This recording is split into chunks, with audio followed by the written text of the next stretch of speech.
दोस्तों कैसे हैं आप सभी। उम्मीद करते हैं आप सभी बहुत ही अच्छे होंगे।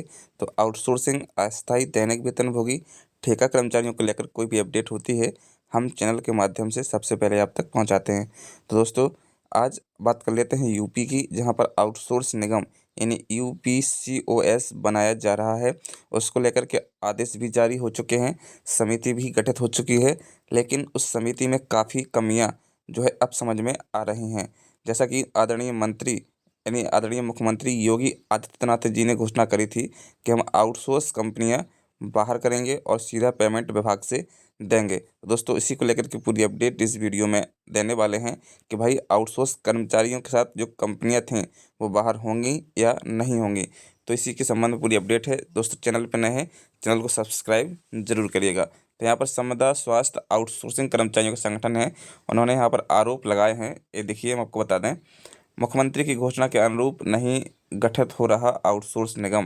यहाँ पर स्पष्ट आप स्क्रीन पर देख सकते हैं कि भाई मुख्यमंत्री की जो घोषणा थी उसके अनुरूप जो है आप बता दें कि आपको ये गठित नहीं हो पा रहा है जो निगम बनना था। ये 1 अप्रैल 2025 की खबर है जो प्रिंट मीडिया में लगी हुई है। तो निगम बन जाने के बाद भी भर्तियां या भर्तियों का सारा कार्य आउटसोर्सिंग एजेंसियों से कराए जाने की तैयारी, यानी जो निगम का ऑर्डर आया है या निगम बन गया है उसमें स्पष्ट लिखा है कि भाई हम जो भर्तियां हैं वो आउटसोर्सिंग कंपनियों से कराएंगे। यदि भर्तियां जब आउटसोर्सिंग कर्मचारी कंपनियां करेंगी तो कहीं ना कहीं स्पष्ट रूप से वो होता है कि शोषण होना तय है और इसमें कोई बदलाव नहीं होगा। तो ये यूपी की कहानी है दोस्तों। यूपी में बहुत अच्छे से सोशल मीडिया पे प्रकाशित किया गया था कि भाई आउटसोर्सिंग निगम बना रहे हैं हम, निगम के साथ साथ कर्मचारियों को कंपनियां हट जाएंगी, सीधा पेमेंट विभाग से होगा। लेकिन यहाँ पर कुछ और ही समझ में आ रहा है। आगे वीडियो में जानेंगे क्या क्या इसमें होने वाला है। तो लखनऊ से एक खबर है, शासन में विचाराधीन आउटसोर्सिंग निगम के गठन के मामले में ज्ञात हुआ है कि निगम में भी आउटसोर्स कर्मचारियों की समस्याएं बनी रहेंगी, क्योंकि निगम द्वारा सेवा तथा भर्ती का पूरा कार्य आउटसोर्स एजेंसियों से कराए जाने की व्यवस्था की जा रही है। जानकारी होने पर संयुक्त स्वास्थ्य आउटसोर्सिंग संविदा कर्मचारी संघ की ओर से उत्तर प्रदेश शासन के मुख्य सचिव को सुझाव पत्र प्रेषित किया गया है। तो सुझाव पत्र दिया गया है। यहाँ पर जो स्वास्थ्य संगठन है उन्होंने कहा है, यह कहना है कि संयुक्त स्वास्थ्य आउटसोर्सिंग संविदा कर्मचारी संघ के महामंत्री सच्चिदानंद का उनका कहना है कि मुख्यमंत्री ने घोषणा में कहा था कि आउटसोर्सिंग निगम गठन के बाद एजेंसियों की सेवाएं समाप्त कर दी जाएंगी और कर्मचारियों की भर्ती, नियुक्ति पत्र, वेतन निगम देगा तथा सारा कार्य सीधे निगम द्वारा किया जाएगा। तो यहाँ पर आप स्पष्ट देख सकते हैं कि जो मुख्यमंत्री जी ने घोषणा करी थी, स्पष्ट उन्होंने कहा था कि भाई जो भी सेवाएं होंगी वो पूरा काम निगम देखेगा, नियुक्ति पत्र भी निगम देगा, पेमेंट भी निगम करेगा और सभी चीज़ें भी निगम ही करेगा। इससे सरकार के जीएसटी तथा सर्विस चार्ज की बचत होगी। मगर वर्तमान में मिल रही विभिन्न जानकारी के अनुसार निगम में सेवा प्रदाता फर्म के द्वारा ही सारा कार्य कराया जाने का प्रावधान किया जा रहा है, जो कि सही नहीं है, उचित नहीं है। सच्चिदानंद ने कहा कि इससे पूर्व में भी कई निगम द्वारा आउटसोर्स सेवा प्रदाता फर्म को पंजीकृत करवाकर कार्य करवाया गया, जिसमें कर्मचारियों का शोषण हुआ है तथा वेतन के बड़ी राशि का गबन हुआ है। होम्योपैथी विभाग में ऑपरेटरों द्वारा एजेंसी को काम दिया गया और हजारों कर्मचारियों का 14 माह का वेतन गबन हो गया है।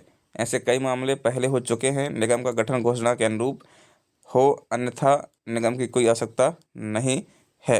यानी यहाँ पर स्पष्ट कहा गया कि भाई घोषणा जो आपने करी थी वैसा करिए, नहीं तो निगम की कोई आवश्यकता है नहीं, फालतू का दिखावा मत करिए आदरणीय मुख्यमंत्री जी, है ना।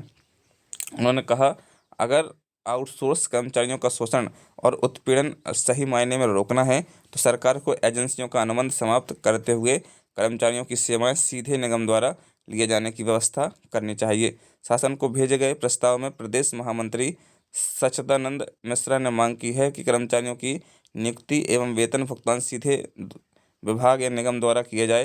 कर्मचारियों के प्रमोशन तथा वार्षिक वेतन बढ़ोतरी एवं विभिन्न अवकाश का लाभ दिया जाए। साथ ही सबसे महत्वपूर्ण बात यह है कि एक निश्चित समय अवधि के बाद कर्मचारियों को स्थायी पदों पर समायोजित किया जाए, यानी जो पद हैं उनको वहाँ पर इन आउटसोर्सिंग कर्मचारियों को रखा जाए।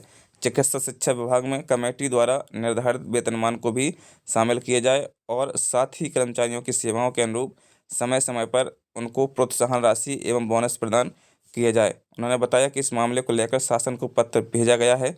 जल्द ही कर्मचारी संगठन का एक प्रतिनिधिमंडल निगम का गठन करे या कर रहे प्रमुख सचिव से भी मुलाकात करेगा। दोस्तों, ये पूरी अपडेट थी। यहाँ बस आदरणीय सच्चिदानंद जी हैं जो अध्यक्ष हैं, यानी इन्होंने स्पष्ट पत्र लिखा है। आप स्क्रीन पर इनकी तस्वीर भी देख सकते हैं। जैसे इनको खबर लगी है कि भाई निगम में झोल झाल हो रहा है और जो आदरणीय मुख्यमंत्री योगी आदित्यनाथ जी ने घोषणा करी थी उसके अनुरूप जो है काम नहीं हो रहा है, क्योंकि योगी आदित्यनाथ जी का स्पष्ट वीडियो है, आप जाके हमारे चैनल पे देख सकते हैं।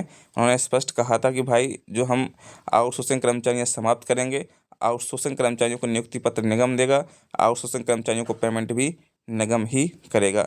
तो लेकिन यहाँ पर कुछ न कुछ अलग जानकारियाँ मिल रही हैं, तो इसी को लेकर के अब आवाज़ उठना ज़रूरी थी और तय भी हो गई है कि आवाज़ उठेगी, क्योंकि चुनावी माहौल है और चुनाव में ऐसा होता ही है। दोस्तों, ऐसी तमाम अपडेटों के लिए हमारे चैनल को सब्सक्राइब जरूर करिएगा, क्योंकि हम आपकी आवाज़ ऊंचे स्तर तक उठाएंगे और आपकी आवाज़ जन जन तक पहुंचाने का काम करेंगे। जय हिंद दोस्तों, मिलते हैं नई वीडियो में नई अपडेट के साथ। Take care.